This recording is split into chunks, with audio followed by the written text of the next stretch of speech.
Homestead Survivalist Solutions. Been a little while since I've made a video for a channel, and thought I'd make this one. We have been extremely busy for the last several months.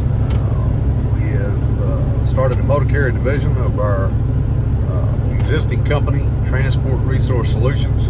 Transport Resource Solutions has been around for a long time. We started that company way back in 2008 and started it originally to do independent recruiting, primarily for one client company, and also to do consulting and training for individuals and a few other smaller trucking operations. So it started as a consulting company, a training company, and a recruiting company.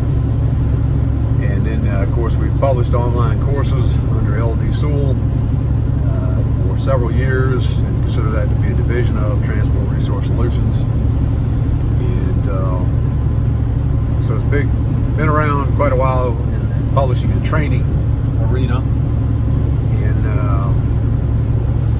several months back, we decided to take it to the next level and go ahead and get our motor carrier authority and begin a trucking division.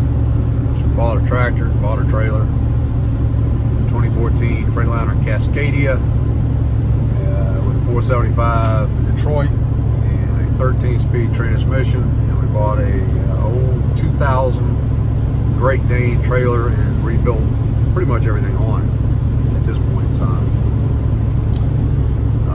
Because trailer prices, right about the time we got our authority, trailer prices were becoming insane for newer trailers. So we didn't pay a whole lot for the trailer, but in the end, we wound up putting a substantial amount into it. We're still ahead by probably several $1,000s, and we know what we got, because pretty much everything has been rebuilt for all intents and purposes. In many respects, it's a new trailer. You know, it doesn't look new at all, but it gets the job done. It's already delivered dozens and dozens and dozens of loads, so it's already more than paid for itself many times over. And we're opening an operating center, or whatever you want to call it, an additional office. Not going to be our primary office. Our primary place of business will remain at our Homestead, but our satellite office or operating center, whatever you would like to call it, is in Stephens City, Virginia. And that allows us to have one-on-one, in-person consulting and training. It allows us to do more online courses because we have a true high-speed internet access there through Verizon, Fios. And one of the problems with our Homestead is that the internet connectivity sucks. It's terrible.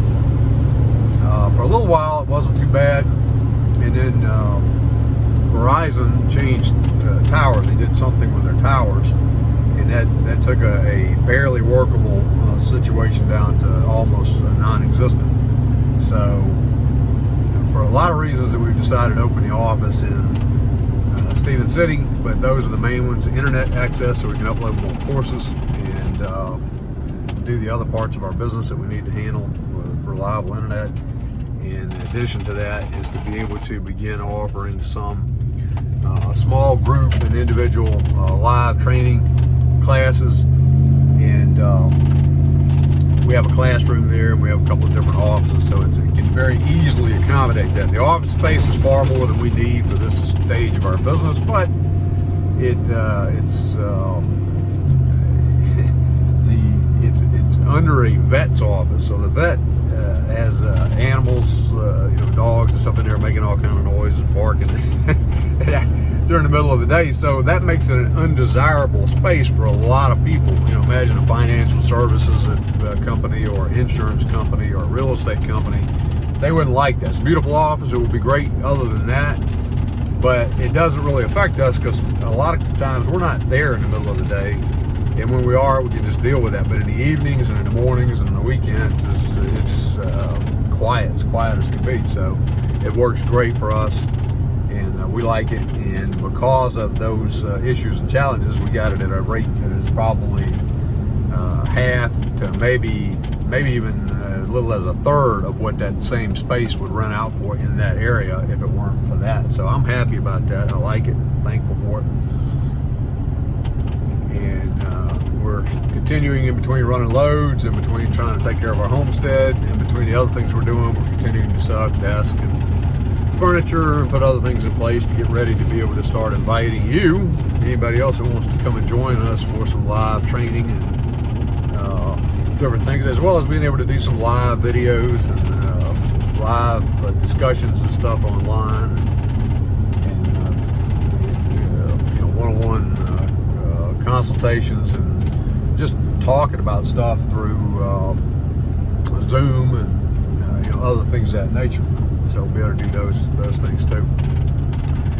As far as the homestead goes, we have decided to begin offering it as a Airbnb. So it will be available for rent to you and to anybody else that wants to come and stay at our home, in our homestead, and get an idea of what it might be like to live out in the country, to have a homestead of your own, before you actually pull the trigger and go out and buy a property and do something of that nature. So we're not letting it go. We love it.